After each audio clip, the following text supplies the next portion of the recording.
सबैलाई नमस्कार। म गोपाल महानुभाव।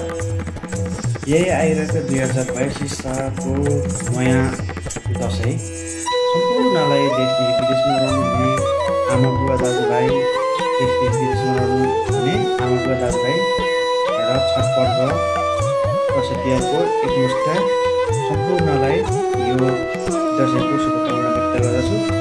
र हामी परदेशीको दसैँ भनेको यस्तै हो।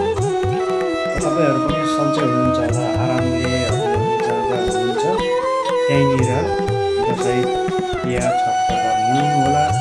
र दुर्गा भवानीले सबैको सुस्वास्थ्य राम्रो होस्, सोचेको आँटेको कुराहरू सबै राम्रो कुरा होस् भन्दै परदेशीको दसैँ यस्तै छ।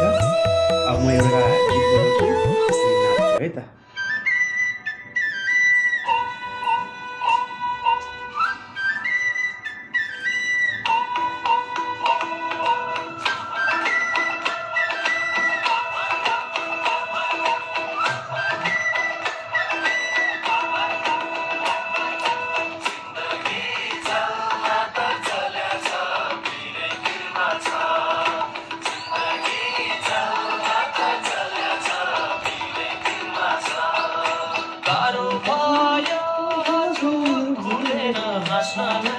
बेरोजगारी हजुर भएर बाँच्नलाई गाह्रो भयो, हजुर खुलेर हाँस्नलाई।